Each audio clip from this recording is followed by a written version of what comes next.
I'm Elizabeth Marie Harper, but everyone in Willow Creek, Ohio, calls me Liz. Born in 1980, I turned 45 in 2025. I'm a nurse at the local community hospital, a demanding but meaningful job. Raised Catholic, I once had unwavering faith, but years of long shifts and losses, my parents' deaths, a broken engagement, have dimmed it to a flicker. I live alone with my golden retriever, Max, in a house with a carnation-filled garden. My sister, Sarah, lives in Columbus with her family, but we've grown distant.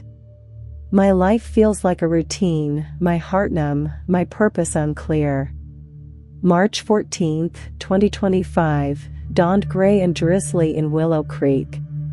I just finished a grueling night shift at the community hospital, where I'd spent 12 hours saving a 29-year-old named Ethan from a heart attack.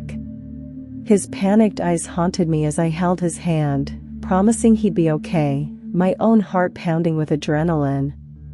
By 6 a.m., Ethan was stable, and a quiet satisfaction warmed me despite my exhaustion. I grabbed my coat, waved goodbye to Jenny, whose coffee was always too bitter, and stepped into the hospital parking lot, where my battered Honda Civic waited.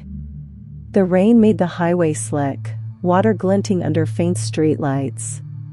The radio played Amazing Grace, but I barely noticed, my mind on a hot shower in bed.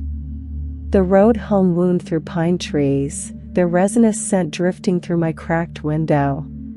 I'd driven this route countless times, but today, an odd premonition tugged at me, like a whisper I couldn't quite hear. I brushed it off as fatigue. Then it happened. A massive semi-truck, tires screeching on the wet pavement, veered across the center line. Its headlights blazed like a supernova, blinding me. I had no time to react. The crash was a cacophony, metal crunching, glass shattering, and a scream I wasn't sure was mine or the driver's. Then, sudden silence. No pain, just a stillness so profound it felt sacred.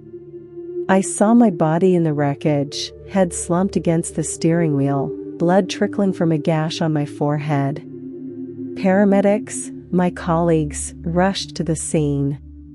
I recognized Tom, an ER doctor, checking my pulse and shaking his head, his eyes heavy with regret. "She's gone," he said, voice choked. Then I heard Sarah. She stumbled out of a police car, her hair soaked, face pale as death. "Liz, no. Please, Liz," she screamed, collapsing beside the wreckage, hands covering her face. An officer tried to hold her back, but she broke free, sobbing, "I need you. Don't leave me." Her cries tore at my heart. I reached for her, desperate to comfort her, but my hand passed through her like air. For the first time, I knew I was dead. I stood there, suspended in the rain, watching them drape a white sheet over my body. Sarah clutched a handkerchief our mother had given her, sobbing like a child.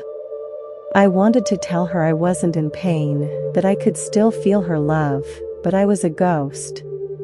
The helplessness was a wave, drowning me in grief deeper than any physical wound.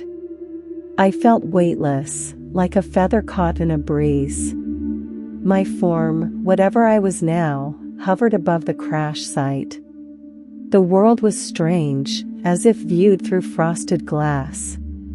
Colors faded, my red car now a muted orange, the gray sky a washed-out blur. Sounds were distant, the ambulance siren and paramedics' voices mere whispers on the wind. I watched them load my body into the ambulance, the white sheet covering my face. Sarah followed, shoulders trembling, her hand gripping her phone as if it could bring me back. I didn't know where to go, but an invisible force pulled me away. I drifted, weightless, through Willow Creek's familiar streets. I passed Mary's Cafe, where I'd spent hours with a latte and a book. I floated by the park, where I'd walked Max, leaves shimmering under streetlights. Finally, I reached my house on Elm Street. Max sat by the window, his brown eyes sad, ears twitching as if he sensed me. I called, "Max, it's me," but no sound came. I reached for the glass, but my hand passed through, leaving nothing behind. Max tilted his head, whining softly, a sound that broke my heart. Loneliness crashed over me like a storm. Was this death? Forever unseen, unheard? I tried knocking on the door, shouting, but the world ignored me. I drifted inside, through rooms that felt both familiar and alien, the kitchen table where I sipped morning coffee, the sofa where Max and I curled up for movies.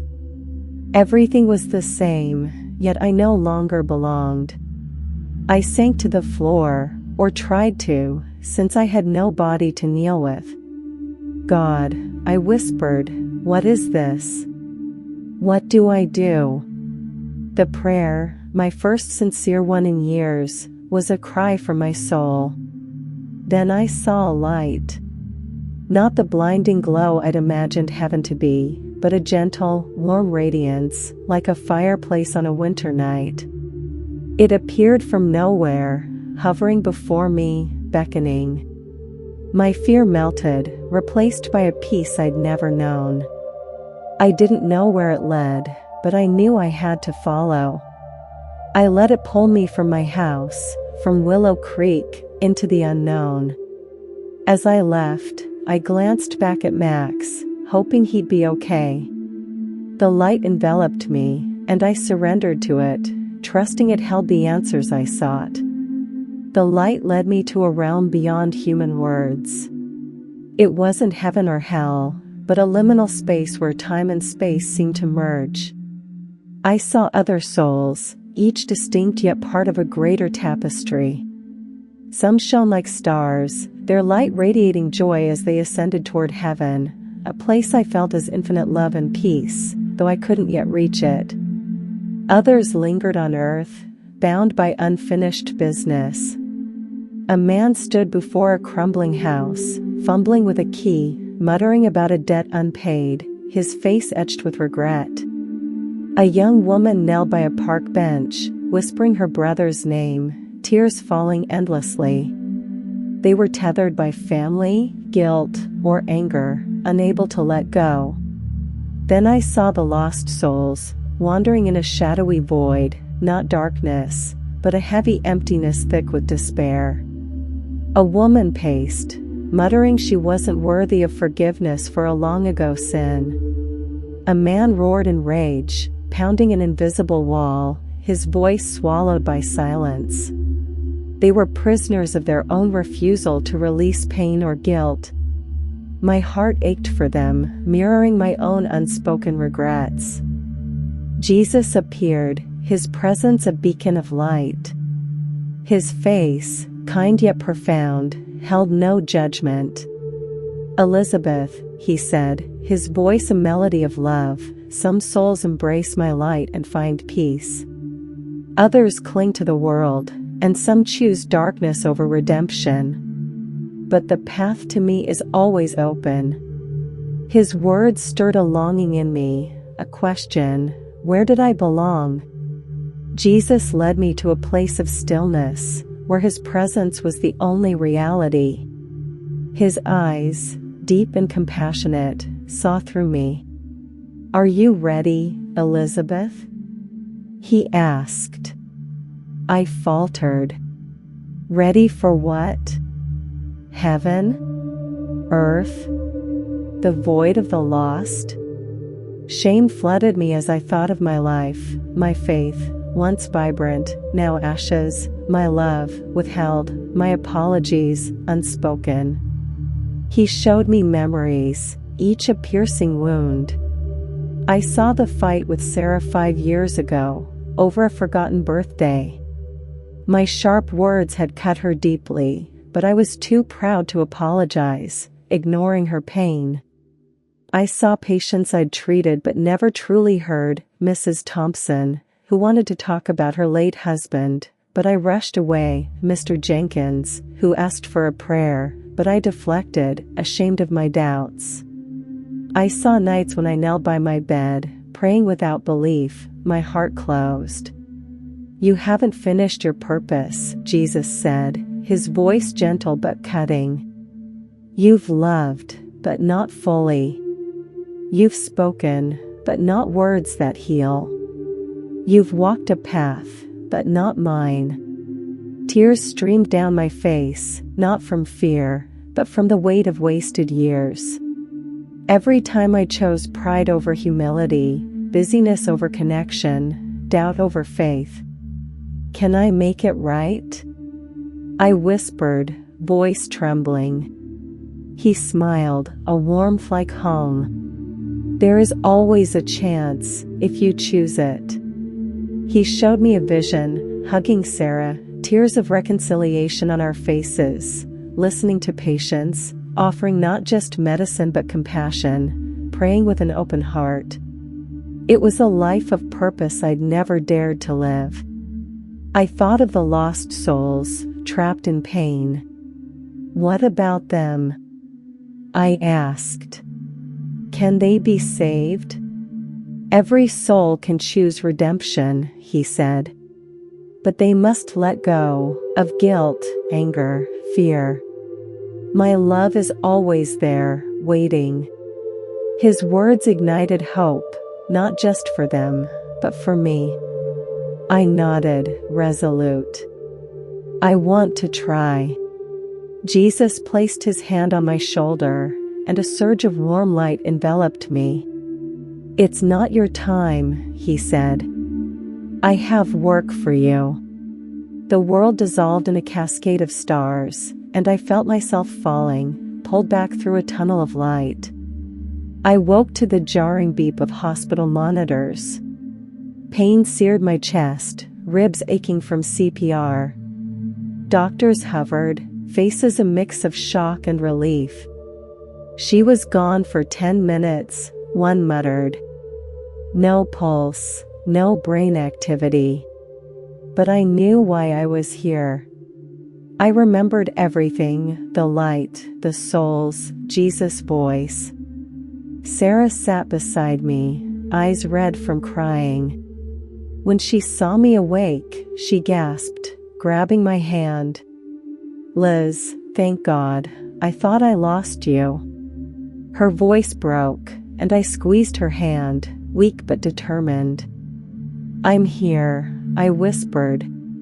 And I'm sorry. The words, long overdue, were a release. She cried harder, but these were tears of relief. Recovery was slow and grueling. Broken ribs, a concussion, and weeks of physical therapy tested my patience.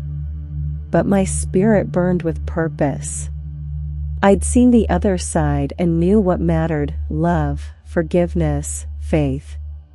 I began writing letters to Sarah, old friends, and patients I'd overlooked, offering apologies and words I'd held back. Each letter was a step toward healing, for them and for me. Death is not the end. The soul is eternal, carrying the weight of our choices. I've seen heaven's light, felt its boundless love.